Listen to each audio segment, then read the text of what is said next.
When my species first entered the galactic stage, we were shunned by members of the Galactic Council. They said that we were too expansionist. Other species would expand their territory out of necessity. The largest species in terms of territory recently colonized their 52N system. Ours, on the other hand, met the Galactic Council after we'd colonized our fourth. Most species colonize a new world and begin moving their population to that world until it is no longer able to sustain more of their kind. Then they colonize another world and the process begins again. My species, on the other hand, actively searches for new worlds to colonize. Then once one is found, we start a small colony and allow that colony to expand until it must begin sending members off to another world. However, instead of shipping everyone to one new colony world, we send many small groups of only a few tens of thousands each to separate worlds to begin the process again. This allows our species to grow exponentially. Of course, you can probably see why the other species would dislike such a strategy. Continuing at this pace in only a few thousand years, our species might colonize every habitable world in the galaxy. Fortunately for us, the other species were too caught up in their own affairs to try and stop us. It didn't hurt that we showed ourselves to be very cooperative with them. The only thing that we failed to concede was our rapid growth. Our expansionist nature, the same thing that the rest of the galaxy feared, was ultimately the very reason that we found it. The thing that led to our species' complete halt in expansion, the thing that nearly led to our extinction. Well, depending on your definition of extinction. It was a strange object. Well, calling it strange might be subjective. It was an ordinary white object similar to that of an egg laid by our own species during our nesting rites. The strange thing not being its color or even its shape, but its size. It was larger than most planets, and subsequent scans showed that it was not hollow at all, but instead filled with a liquid, a molten hot metal to be precise. Its shape seemed to be impossible for its size, and considering the molten core, it should not be able to hold itself together. Some in our species thought it to be the egg of some massive planet, or even star-devouring, space-dwelling species. However, further research allowed us to determine that this explanation was unlikely. So what was this thing exactly? And was there anything else like it in the galaxy? Immediately, we began searching for other such objects, abnormalities within our galaxy. It was several dozen generations and a few hundred worlds later that we found another one. Strangely, this one was green instead of white. Everything else seemed to be exactly the same. Strangely so, both objects had the exact same mass, even down to the very atoms. In fact, the difference in color was nearly impossible, as the objects seemed to have the exact same atomic structure. There was no difference other than the observable color. That should be impossible considering. Suffice to say, our scientists grew even more interested, and we began our hunt in earnest. Now that we knew there were more of these strange objects there, we had to find them all. And find them we did. One after another, there were 7 in total, each a different color, and each floating in empty space, not orbiting a star or any other objects, and all exactly the same down to the very atoms themselves. They were difficult to study, however, floating in open space, while their paths were predictable. They were so far apart and not in a stable system, so we decided to move them. On a whim, one of our scientists noticed that they were all orbiting in the galaxy in a specific pattern, and so decided to put them around a white dwarf star in the same pattern. Well, as close as they could get, going from orbiting the galactic core to a single star. That's when things got strange. As each one was added to the system, all of their colors shifted in unison. They each grew a ring, all in different places, but in the same exact order, incorporating the colors of the others that were added to the system. The strangest thing being, once again, their atomic structures showed absolutely no changes whatsoever. And the changes only took place when the new one entered a stable orbit around the star. Furthermore, they would immediately change back if one of the strange objects were removed from orbit. Then the strangest thing yet happened. At first, our scientists didn't notice it. However, reviewing the footage captured by many of the drones that we had stationed around the entire system revealed why no one had noticed.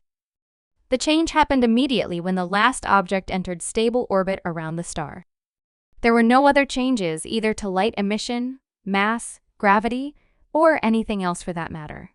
Only visually, visually used in the most liberal way that the definition might allow at least. What happened was that all of the objects became completely locked in orbit.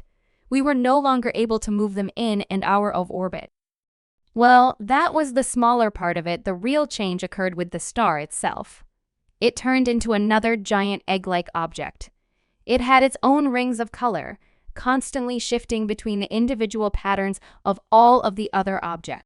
It was still roughly the same size, just a different shape, and now solid instead of plasma. The light it emitted was still the same, somehow, and yet visually it appeared to take on the new form. The change was so sudden that our scientists paying attention to the strange objects didn't even notice it until one of them accidentally looked at the star and realized that he hadn't gone blind. All of our instruments still measured the exact same wavelengths of light, heat, everything as before. There were no noticeable changes as far as our equipment was concerned. All of the changes were purely visible. Or so we thought. Further study revealed that while it was still technical, radiating the same heat and other forms of deadly radiation, the strange object could be approached. Not only that, but it could be landed on. That's when things got even weirder. Our instruments showed that not only did it have the same structural identity as you would expect from a star, but somehow it simultaneously had the same atomic structure as the strange objects. This apparent contradiction baffled our scientists, until one of them exited their vessels and made direct contact with the strange object. Then returned telling the other scientists that they needed to do the same.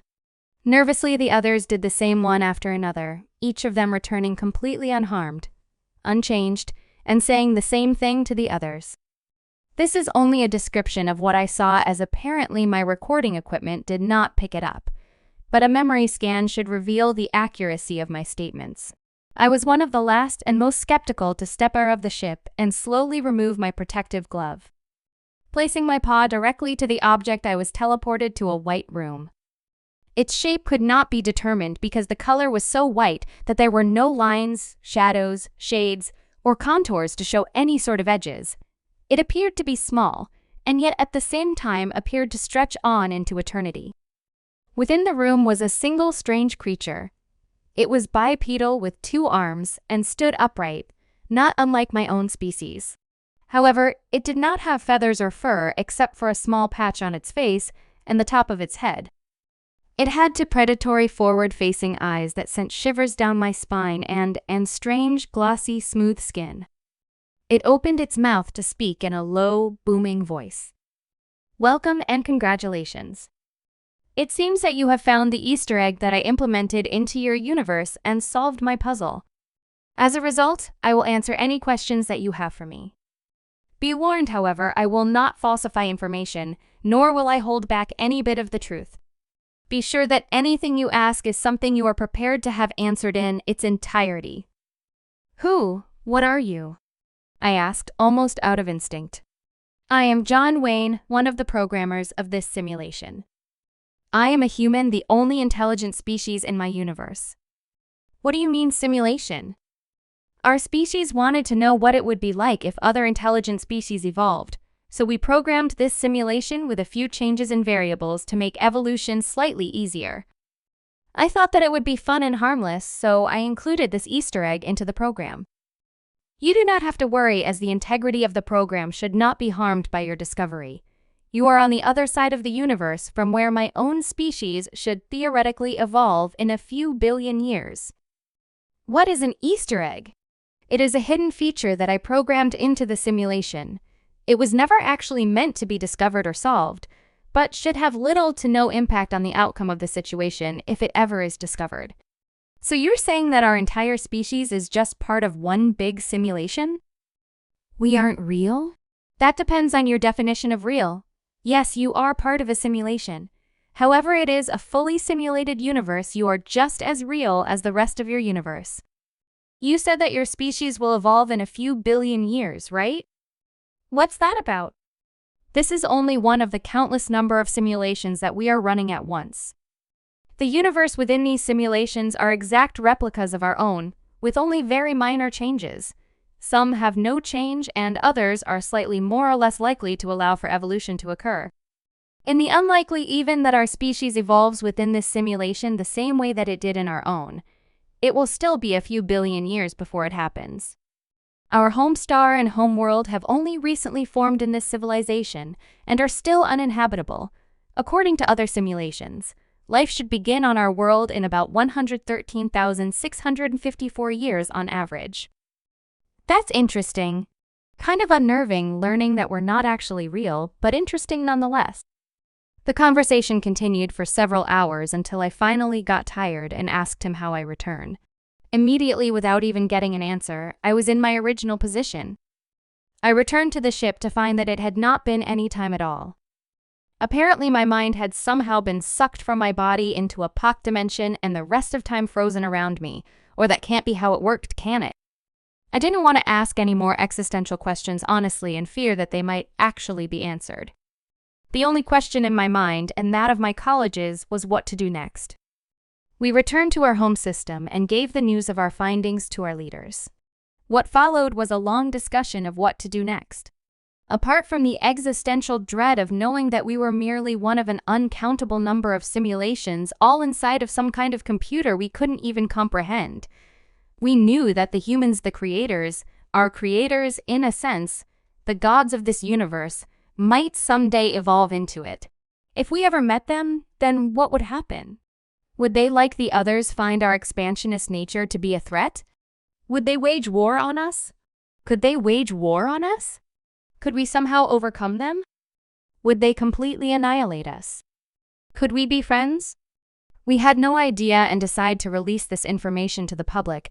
After receiving many memory scans, this information was determined to be true, and our entire civilization collapsed.